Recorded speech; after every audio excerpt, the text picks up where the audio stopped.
Greetings to everyone. As I set out the first monetary policy statement of the new year, I am reminded of the historical significance of 2023 for the Reserve Bank of India. From being a joint stock company, the Reserve Bank was brought into public ownership on 1st January 1949. Thus, 2023 marks the 75th year of public ownership of the Reserve Bank and its emergence as a national institution. This is an opportune moment to briefly reflect upon the evolution of monetary policy over this period.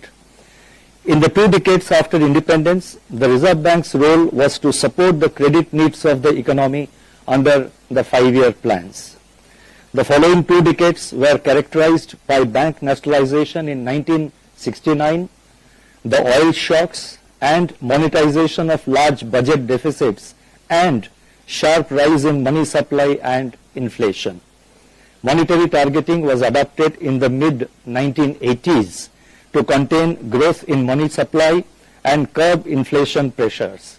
Since the early 1990s, as everyone knows, the Reserve Bank focused on market reforms and institution building. A multiple indicator approach was adopted in April 1998, under which a host of indicators were monitored for policy making. In the aftermath of the global financial crisis and the taper tantrum as inflationary conditions worsened in India, flexible inflation targeting, that is the FIT, was formally adopted in June 2016 to provide a credible nominal anchor for monetary policy. As we know, the primary objective of monetary policy under the flexible inflation targeting framework is to maintain price stability while keeping in mind the objective of growth. Coming to present times, the unprecedented events of the last 3 years have put to test monetary policy framework across the world. In a very short period, monetary policies across the world have veered from one extreme to the other in response to a series of overlapping shocks. In contrast to the great moderation era of the 1990s and the early part of the current century, monetary policy was confronted with an unprecedented contraction in economic activity, followed by a surge in global inflation. This calls for a deeper understanding of the structural changes in global economy and inflation dynamics and their implications for conduct of monetary policy. In the current unsettled global environment, emerging market economies are facing sharp trade-offs between supporting economic activity and controlling inflation while preserving policy credibility. As global fault lines emerge in trade, technology, and investment flows, there is an urgent need to reinforce global cooperation. The world is looking to India, now at the helm of G20, to energize global partnership in several critical areas. This reminds me of what Mahatma Gandhi had said. I do believe, and I quote, I do believe that India can make a lasting contribution to the peace and solid progress of the world, unquote. I would now focus on the decisions and deliberations of the Monetary Policy Committee. As you would be aware, the Monetary Policy Committee, that is the MPC, met on 6th, 7th and 8th February.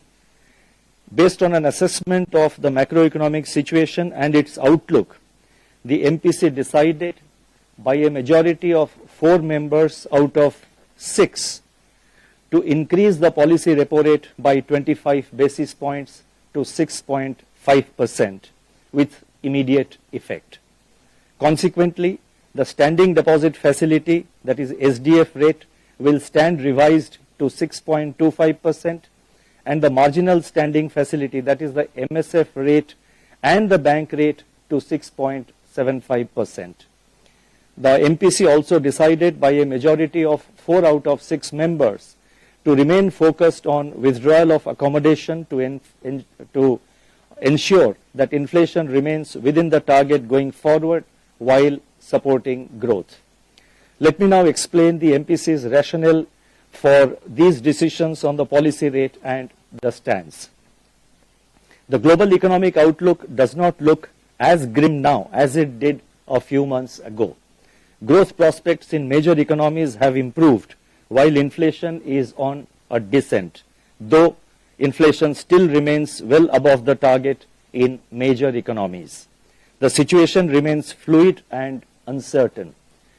Reflecting this recent optimism, the IMF has revised upwards the global growth estimates for 2022 and 2023.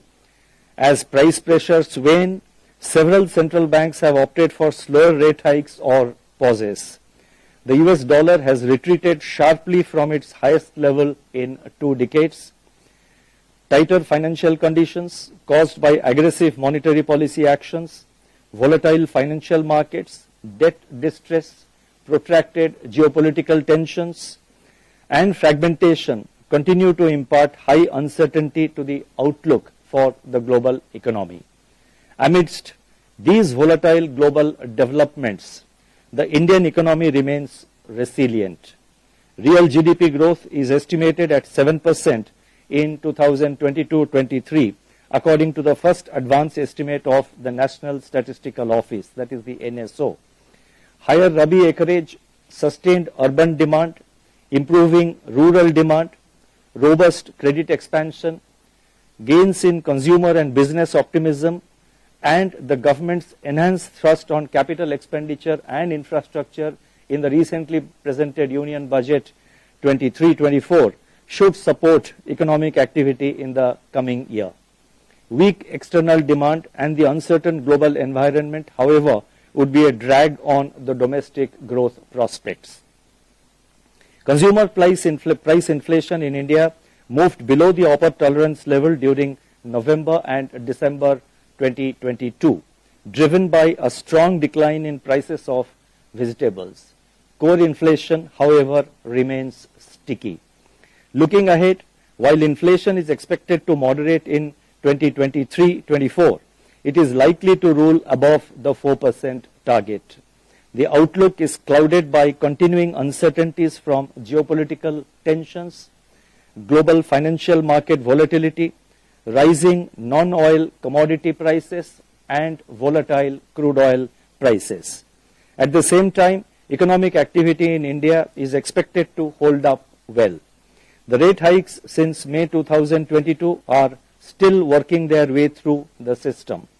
On balance, the MPC was of the view that further calibrated monetary policy action is warranted to keep inflation expectations anchored, break the persistence of core inflation, and thereby strengthen the medium-term growth prospects. Accordingly, the MPC decided to raise policy repo rate by 25 basis points to 6.5%. The MPC will continue to maintain strong vigil on the evolving inflation outlook so as to ensure that it remains within the tolerance band and progressively aligns with the target. Inflation is expected to average 5.6% in the fourth quarter of 23-24, while the policy repo rate is, after today's revision, now stands at 6.5%. Adjusted for inflation, the policy rate still trails its pre-pandemic levels. Liquidity remains in surplus with an average daily absorption of 1.6 lakh crore under the LAF in January 23. The overall monetary conditions therefore remain accommodative, and hence the MPC decided to remain focused on withdrawal of accommodation. I would now like to provide our assessment of growth and inflation. First, I would like to take up growth.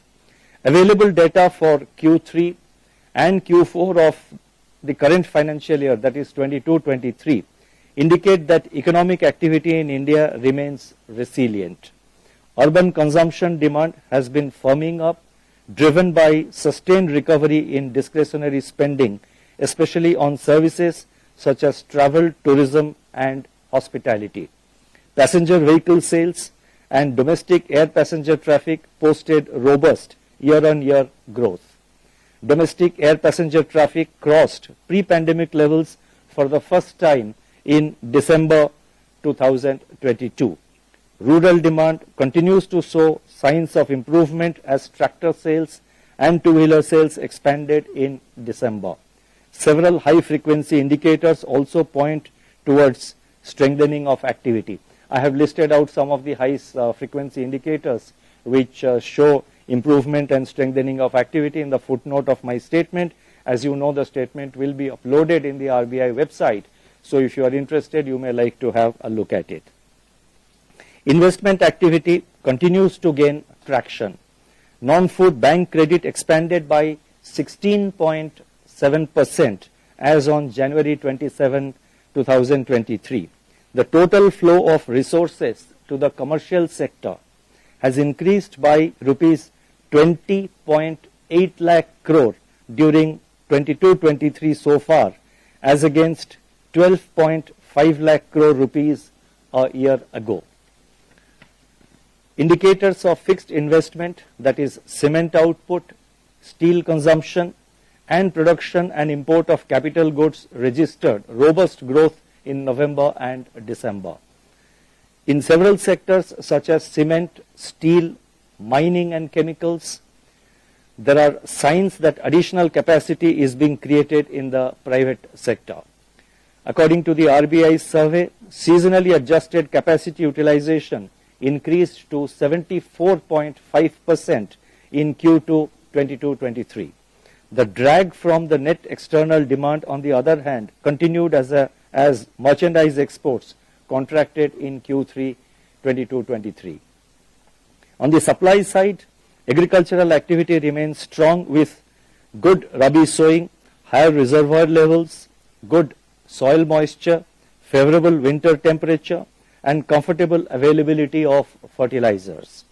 PMI manufacturing and PMI services remained in expansion at 55.4 and 57.2 respectively in January 23. Turning to the outlook, the expected higher rabi output has improved the prospects of agriculture and rural demand. The sustained rebound in contact-intensive sectors should support urban consumption. Broad-based credit growth, improved capacity utilization, government's thrust on capital expenditure and infrastructure in the union budget recently presented should bolster investment activity. Let me repeat: broad-based credit growth, improving capacity utilization, government's thrust on capital spending and infrastructure should bolster investment activity.